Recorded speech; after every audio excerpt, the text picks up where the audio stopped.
Salut à tous, on vient de terminer le premier entraînement de la journée, 7h, 8h. C'est un cours plutôt débutant où on va apprendre les fondamentaux du jiu-jitsu brésilien, c'est ce dont j'ai besoin. Et aujourd'hui, je vais en profiter pour vous faire un petit vlog pour vous présenter le club dans lequel je m'entraîne au Brésil. Donc c'est le club de Mika Galvao, Melky Galvao, et aussi où il y a Diogo Reis qui s'entraîne. Il y a quelques Français qui sont là, on va en profiter pour aussi leur poser des questions.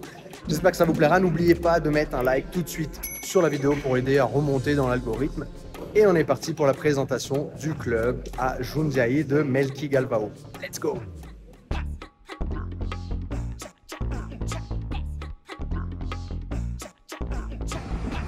Ok, donc on est ici à Jundiaí, devant le club Melky Galvao, Brazilian Jiu-Jitsu.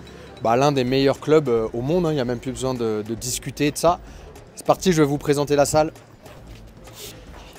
Attention à la marche, à mon caméraman. Ok, donc là on est sur l'entrée, la réception. Vous avez vu, c'est classe, c'est sympa. On arrive directement avec une vue sur un grand tatami avec le logo au fond, Melky Galvao, les bonnes lumières. Franchement top, si on pouvait avoir ça à Paris, on serait bien. C'est pas les mêmes tarifs. Là on a les toilettes, simple, propre, juste pour vous montrer. Simple. Hop. Pour ceux qui ont une envie pressante dès qu'ils arrivent au club. Ouh là là, je vais m'entraîner, il faut vite que j'aille aux toilettes. Hop, donc là on a l'accueil. Bon, on va vite passer à ce qui nous intéresse, c'est-à-dire le tatami. Quand vous arrivez, en fait, c'est assez simple. Hein. Il y en a beaucoup qui rentrent en contact avec moi pour venir s'entraîner ici. C'est assez simple, vous venez, vous vous présentez, voilà, je vais rester une semaine, 1 mois, 2 mois, 3 mois. Vous voyez avec la personne qui est à l'entrée, il vous crée votre fiche et puis après, vous pouvez vous entraîner sans problème. Vous allez créer un peu comme au NR Fight. Il y a un tourniquet, il va vous créer un code ou alors il va prendre vos empreintes. Bap, vous rentrez ça et vous pouvez passer. Là, je vais frauder parce que je suis déjà passé tout à l'heure. Je vais aider mon caméraman à passer aussi. Hop, donc ici, on a le grand tatami. En général, ici, ça va être plutôt les cours débutants, cours enfants, de ce que j'ai compris. Il n'y a pas de cours avancés et de cours compétition ici. Un jour sur 2 le matin, c'est kimono, sans kimono. Et pareil en soirée, selon les horaires, vous avez kimono et sans kimono. Il y a une petite fontaine, il y a de quoi aussi ranger vos affaires ici. Hop, il y en a qui remplissent les trucs. Qui remplit sa bouteille. Hop, si jamais vous ne pouvez pas vous entraîner, vous êtes blessé ou vous venez d'arriver de voyage, vous pouvez quand même venir regarder l'entraînement, il y a de quoi s'asseoir. Il y a les super ceintures de Diogo, Mika, avec des chèques qui n'ont pas été encore encaissés, donc on va peut-être aller les chercher en haut là, 100 000 reais.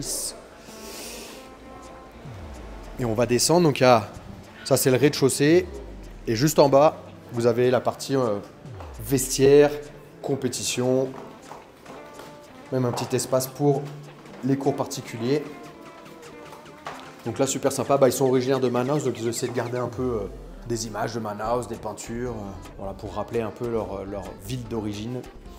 Donc ici, on a les vestiaires. Il y a 5 cabines de douche, 3 toilettes. Ok, les cabines de douche, c'est simple.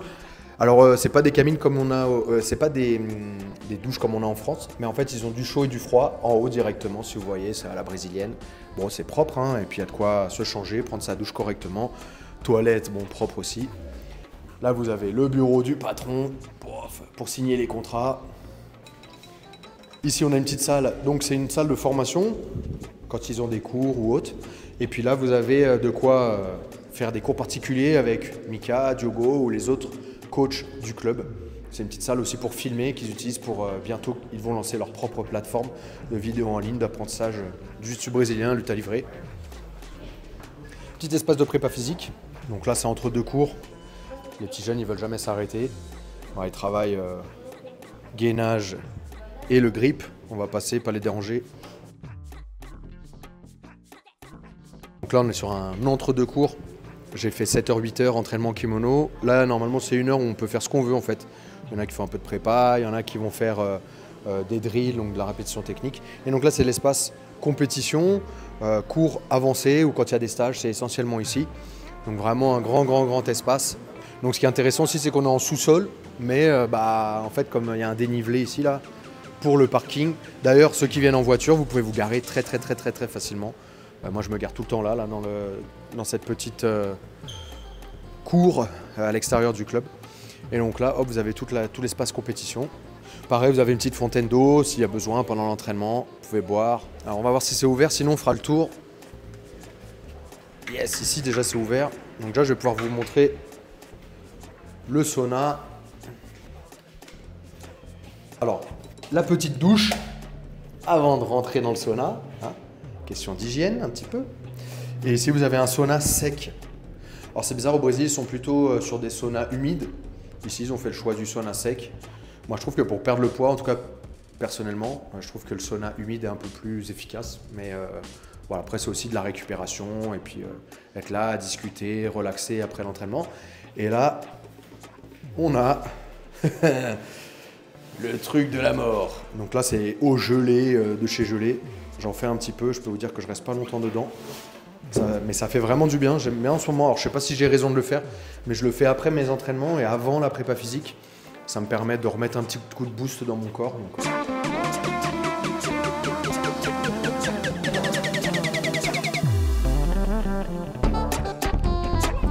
Ok, du coup, on est ici avec Chedo. Ouais, Chedo. Qui nous vient de chez Casio, ceinture bleue de jiu-jitsu brésilien. Bah, ma première question, elle est simple, c'est comment tu as connu le club ici à Jundiaí, qui c'est à 1 heure de São Paulo, un peu perdu. Explique-moi un petit peu comment tu as trouvé le club tout simplement. Alors je pense que l'académie, les résultats de Mika, Diogo, ils parlent pour eux-mêmes. Et c'est grâce au stage l'année dernière chez toi que tu as fait en janvier que je les ai rencontrés et j'ai vraiment aimé leur philosophie, leur pédagogie. Je trouve que vraiment chaque club a une propre philosophie. Il y a des gens, ils préfèrent la B-Team, des gens qui préfèrent plus New Wave. Mais moi je pense encore que l'académie de Melky Galvão, elle a encore une autre philosophie un peu plus familiale. Parce qu'on voit ici vraiment beaucoup d'enfants, des familles venir et voilà, presque même un peu religieux, mais dans un bon sens. Ouais. Et voilà, donc une ambiance très familiale et c'est pour ça que j'ai voulu venir ici pour quelques semaines avant de commencer à travailler. Ok, super. Et du coup, comment tu as fait tes démarches pour venir jusqu'ici? Est-ce qu'il t'a fallu, enfin bon, on connaît déjà les réponses normalement, mais est-ce qu'il t'a fallu un visa, tu as fait des vaccins, tu as fait... comment as-tu trouvé ton appartement? Enfin, si tu peux nous donner un petit peu des pistes en fait, parce que je sais qu'il y en a plein qui me contactent, parce qu'ils ont envie de venir découvrir le Brésil et aussi du coup avoir un club. Et souvent, je leur conseille le club de Melky. Donc si tu as quelques conseils à leur donner, je pense qu'ils sont preneurs. Alors franchement, j'ai prévu presque rien à l'avance. C'était à la brésilienne. À la brésilienne, parce que je savais que si je venais, je n'allais pas me faire recaler. Enfin, si je viens ici, ils vont pas me dire non, tu peux pas t'entraîner. Peut-être pour le cours compète, mais pas pour les cours commerciaux. Mais en tout cas, pour le vol, je l'ai même pris 2 semaines à l'avance. Les prix n'ont pas changé entre 2 mois à l'avance et 2 semaines à l'avance, avec Latam Airlines. Pour le Airbnb, pareil, 2 semaines à l'avance. Ça, par contre, c'est peut-être un peu risqué, parce que bien sûr, vous aurez moins de choix à proximité du club. Donc pour le Airbnb, je vous conseille plus. Et du coup, je crois que je t'avais parlé du dortoir. Pourquoi tu n'as pas choisi peut-être le dortoir aussi au club? Donc pour contexte, Nico m'avait montré, il y avait il y a je pense 12 lits ici. C'est 3 chambres de 4. Et je pense parce que moi je suis quelqu'un qui aime bien avoir son espace pour soi, pour avoir son calme. Et je savais que si j'allais passer toute la journée à l'académie, 24 heures, ça va peut-être me saturer plus vite, donc voilà. Et aussi pour travailler, pour avoir son calme. Et tu es là pour combien de temps ici? Au total 5 semaines, et voilà, il me reste encore 4. Toi, personnellement, qu'est-ce que tu as ressenti sur ta première semaine? C'est difficile à résumer par des mots, mais je me trouve un peu plus détendu dans mon approche. Je suis moins tendu dans mes mouvements.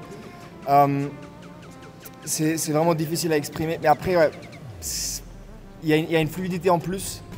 Je ne saurais pas dire à quoi elle est due. Mais voilà, je pense qu'il y a peut-être un peu moins d'ego dans chaque randonnée ici.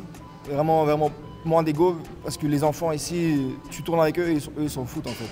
Eux, ils ont rien à prouver. ils ont tous leurs résultats, ils ont rien à prouver à tourner avec toi. La plupart, ils ont rien à prouver, donc... En fait, pour rajouter un petit truc là-dessus, c'est... Il y a déjà, comme tu dis, il y a moins d'ego, mais c'est aussi le côté de... en fait, on gagne, on perd, c'est l'entraînement en fait. On est ici pour s'entraîner, on n'est pas là pour montrer à qui que ce soit qui on est. Et en fait au Brésil, je trouve que comme il y a beaucoup plus de compétition, les gens qui veulent prouver quelque chose, ils vont en compétition. Et des fois en France, on a un peu ce côté de il y a moins de compétition, les gens vont un peu moins en compétition, il y a moins cette culture, on commence moins tôt aussi.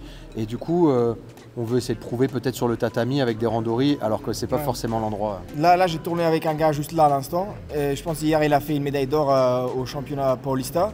Et je m'attendais à ce que ce soit la guerre entre nous deux. Et il y allait vraiment hyper lentement, hyper techniquement.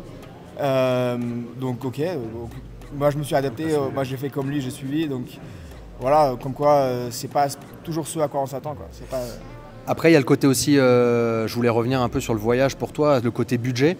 Il y en a beaucoup qui préfèrent, enfin il y en a beaucoup aujourd'hui qui préfèrent ou qui vont tout simplement aux États-Unis, peut-être dans des camps d'entraînement. Mais c'est vrai que souvent il y a le côté financier. Du coup, Jundiaí, l'avantage par rapport à peut-être São Paulo et Rio, c'est que c'est moins cher. Tu peux nous parler un peu budget, combien ça te coûte, grosso modo, quoi, peut-être à la journée, ou c'est quoi ton budget sur 5 semaines, quoi. Ouais. Alors le budget, ça, tout dépend du niveau de confort qu'on veut. Si on veut se faire commander à manger tout le temps ou si on veut cuisiner soi-même. Moi je dirais que j'ai un budget d'environ... Ok, donc alors le billet était environ 900 €. 900 € aller-retour. Ensuite mon Airbnb, je me suis mis bien. J'avais voulu prendre un pour 600. Et comme j'ai commandé au dernier moment, il a disparu. Et il restait plus que rien à proximité de l'académie. Il restait seulement un Airbnb à 1000 € par mois. Donc j'avais pas d'autre choix, j'ai pris le... Mais sinon il y avait une possibilité à 600 € en Airbnb. Airbnb. Il y a des possibilités à 600 € Et si la personne, ils sont deux, il y a possibilité d'être à deux dans le Airbnb, j'imagine. Oui, lui il y a possibilité d'être à deux dedans, ouais. Donc ça peut être, voilà, si vous vous organisez un petit peu à deux d'un même club. Ça peut être facilement pour 500 € par mois, vous pouvez être bien.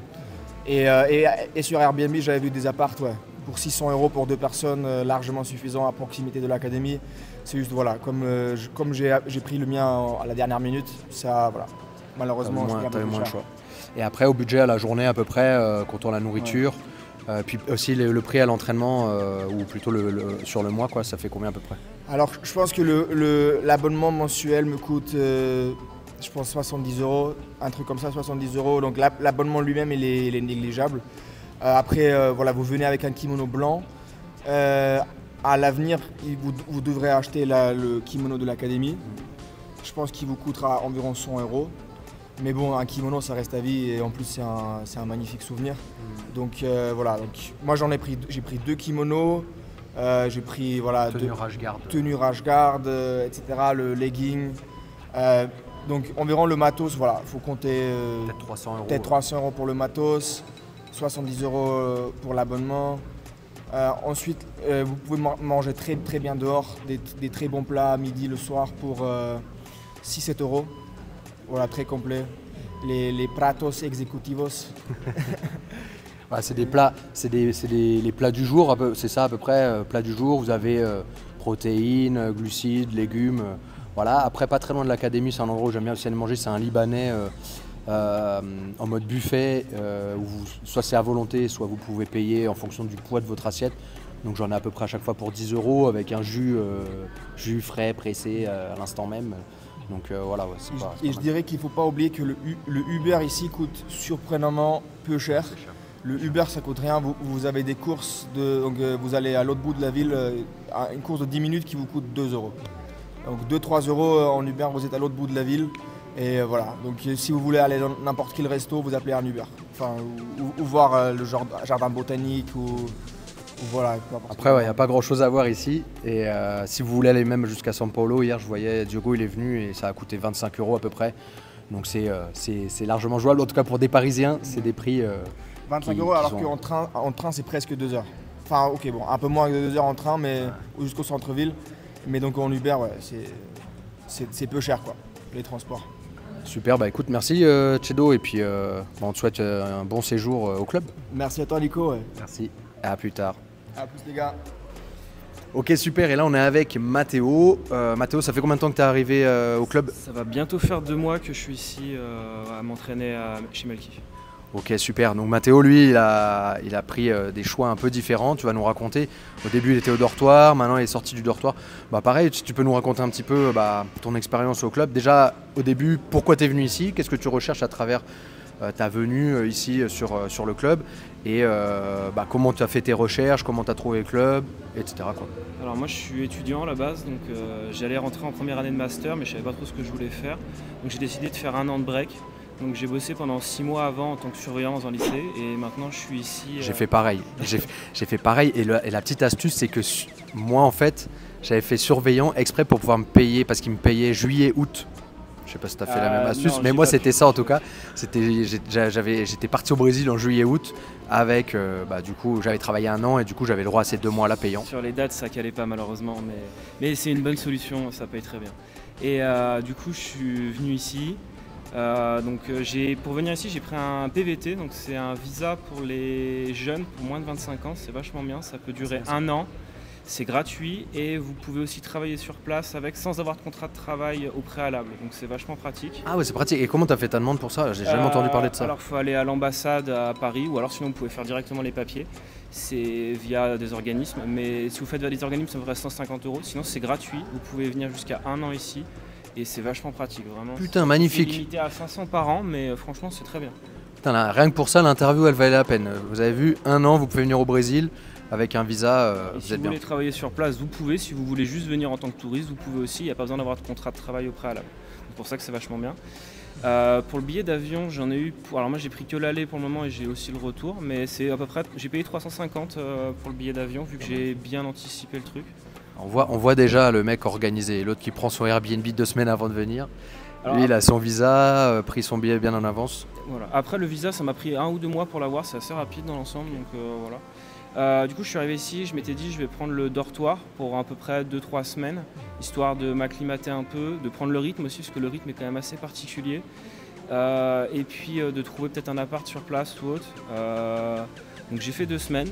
Le dortoir c'est une bonne solution parce que c'est pratique, vous êtes à côté de l'académie, vous avez une machine à laver, vous avez tout. C'est juste là, derrière la porte. C'est à 10 mètres, c'est à 10 mètres. Et vraiment c'est vachement pratique pour le début. Alors après si c'est pour une courte période, moi par exemple je suis ici pour 6 mois, je ne me voyais pas vivre au dortoir pendant 6 mois. Mais par contre si c'est pour 2 semaines, 1 mois, oui c'est parfait. On est d'accord, de toute façon il y aura des images dans le vlog sur les dortoirs, mais on est d'accord que c'est propre. Oui c'est propre, vous avez une literie complète, vous avez tout ce qui est serviettes de bain etc. qui est fourni avec, c'est quand même pas mal du tout. Et ça vous revient autour des 390 le mois à peu près.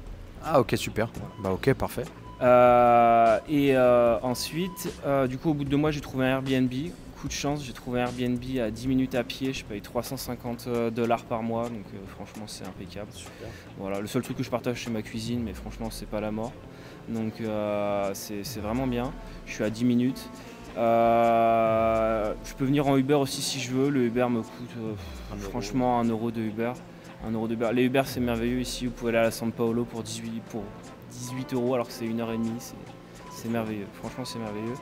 Et pourquoi tu es venu, qu'est-ce que c'est ta recherche personnelle à travers le fait de venir ici t'entraîner quoi? Ouais.